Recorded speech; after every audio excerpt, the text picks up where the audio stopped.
Shalom,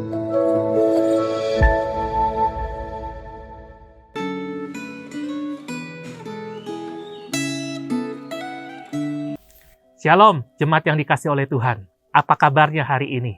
Mari kita berdoa sebelum kita bersama-sama merenungkan firman Tuhan.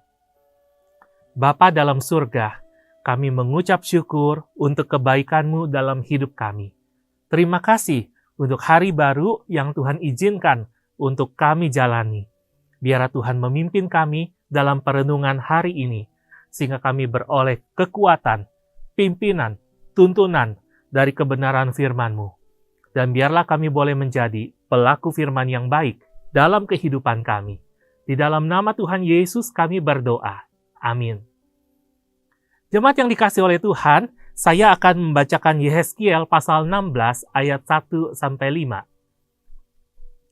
Lalu datanglah firman Tuhan kepadaku, Hai anak manusia, beritahukanlah kepada Yerusalem perbuatan-perbuatannya yang keji. Dan katakanlah, beginilah firman Tuhan Allah kepada Yerusalem. Asalmu dan kelahiranmu ialah dari tanah Kanaan. Ayahmu ialah orang Amori, dan ibumu orang Heti. Kelahiranmu begini, waktu engkau dilahirkan, pusatmu tidak dipotong, dan engkau tidak dibasuh dengan air supaya bersih. Juga dengan garam pun engkau tidak digosok, atau dibedungi dengan lampin. Tidak seorang pun merasa sayang kepadamu, sehingga diperbuatnya hal-hal itu kepadamu dari rasa belas kasihan. Malahan engkau dibuang ke ladang, oleh karena orang pandang enteng kepadamu pada hari lahirmu. Sedemikian jauh pembacaan firman Tuhan.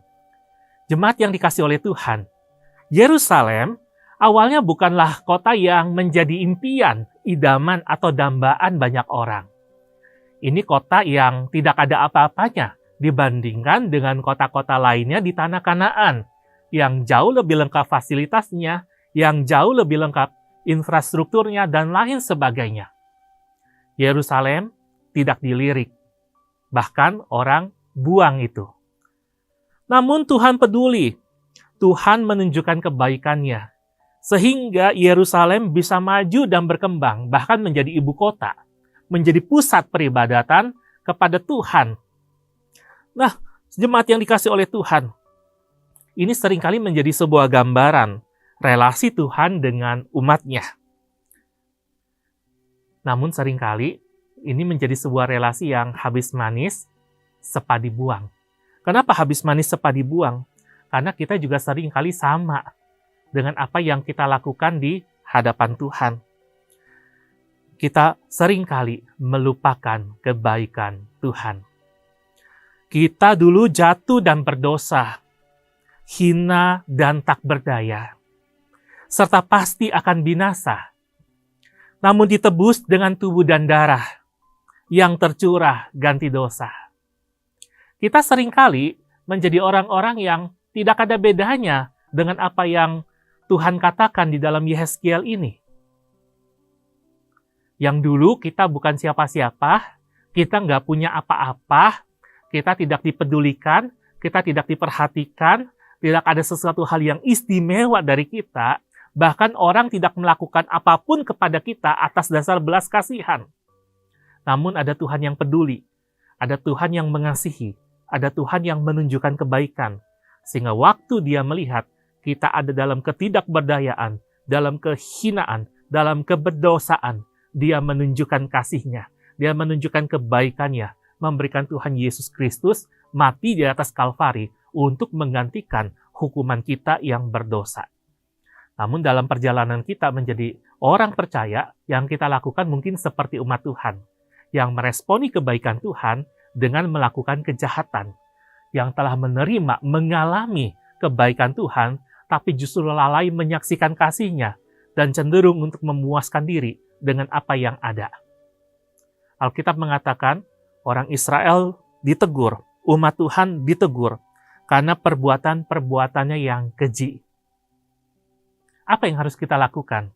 Supaya kita jangan jadi orang percaya yang durhaka, jangan jadi orang percaya yang take it for granted, cuma mau menikmati, tapi lupa untuk mensyukuri apa yang telah Tuhan berikan di dalam kehidupan kita. Saya mengajak kita untuk merenungkan beberapa hal. Yang pertama, ingat keadaan kita yang semula. Yehezkiel pasal 16 ini memberikan sebuah gambaran tentang keadaan umat Tuhan, khususnya dalam hal ini disimbolkan sebagai kota Yerusalem, tentang keadaan yang semula yang gak bisa apa-apa, yang tidak berdaya, yang tidak dilihat, tidak dipedulikan, tidak diperhatikan, namun beroleh kasih karunia. Mari kita ingat keadaan kita yang semula. Waktu kita mengingat keadaan kita yang semula, maka kita menyadari ketidakberdayaan kita, ketidaklayakan kita, ketidakmampuan kita, ketidakbecusan kita. Dan itu membuat kita tidak berani memegahkan diri lagi di hadapan Tuhan, bukan? Karena sesungguhnya kita bukan siapa-siapa di hadapan Tuhan. Yang kedua, mari kita mengingat kebaikan Tuhan. Kita yang bukan siapa-siapa ini diperhatikan, dipedulikan, dikasihi, diterima apa adanya. Tuhan mengasihi kita begitu rupa sampai mati di atas kayu salib untuk menebus dosa kita. Mari kita ingat kebaikan Tuhan. Kalau kita sudah menerima kebaikan Tuhan, jangan lupa. Jangan abai. Jangan pura-pura seolah-olah kita tidak pernah menikmati belas kasihan, tidak pernah menikmati cinta kasih. Seringkali kita menjadi orang yang egois. Kita udah menerima kebaikan, mungkin kita bilang terima kasih sama Tuhan. Tapi itu cuma sekedar terima kasih yang tidak kita hidupi dengan kehidupan kita. Yang ketiga, kita bukan hanya ingat keadaan kita yang semula, kita bukan hanya ingat kebaikan Tuhan, tapi kita juga punya kerinduan hidup membagikan kasih Tuhan yang telah kita terima. Jadi waktu kita ingat keadaan kita yang semula dan kita bersyukur bahwa ada Tuhan yang baik dalam hidup kita dan kita mengingat kebaikannya, maka jangan puas hanya dengan mengingat kebaikan Tuhan. Bagikan kebaikan Tuhan yang telah saudara dan saya terima. Itu dengan apa? Dengan melakukan apa yang kita bisa untuk menunjukkan kasih Tuhan kepada mereka. Karena kita pun telah menerima kasih Tuhan, telah menerima kebaikannya, telah mengecap kebaikannya terus-menerus dari waktu ke waktu. Bagikan itu kepada sesama. Itulah bagian dari cara kita mensyukuri anugerah Tuhan. Itulah bagian dari cara kita untuk tidak melupakan kebaikan Tuhan. Itulah bagian dari cara kita mau terus mengingat kebaikan Tuhan. Yaitu ketika kita men-sharingkannya, membagikannya, menunjukkannya kepada sesama. Bahwa ada Tuhan yang mempedulikan aku. Ada Tuhan yang telah menunjukkan kebaikannya kepadaku. Aku yang bukan siapa-siapa. Aku yang tidak bisa apa-apa. Tapi Tuhan mengasihiku, menerimaku apa adanya, dan aku ingin membagikan itu kepada sesama. Hari ini, apakah kebaikanmu adalah kebaikan yang menunjukkan kebaikan Tuhan di dalam hidupmu? Waktu engkau melakukan sesuatu, apakah engkau bersukacita melakukannya karena engkau membagikan kebaikan Tuhan? Mungkin sebagai kepala keluarga, mungkin sebagai ibu rumah tangga, sebagai pekerja, sebagai seorang yang sedang belajar, sebagai seorang yang bekerja di bawah pimpinan, sebagai seorang yang dalam keadaan terdesak sekalipun, sebagai seorang yang punya kesempatan membawa damai, apakah kebaikan Tuhan engkau sampaikan kepada orang lain, sehingga orang lain juga bisa mengingat kebaikan Tuhan, bisa bersyukur kepadanya. Yuk kita jadi orang-orang yang ingat keadaan kita yang semula, mengingat kebaikan Tuhan, dan hidup membagikan kebaikan Tuhan dalam hidup kita. Biar hari-hari kita dipenuhi dengan mengingat Tuhan dan membagikan kebaikan Tuhan kepada setiap orang. Mari kita berdoa. Tuhan, kami bersyukur bahwa Engkau memberikan kami kebaikan-Mu yang tidak pernah putus-putusnya hari demi hari. Kami ini bukan siapa-siapa Tuhan, namun seringkali kami sombong.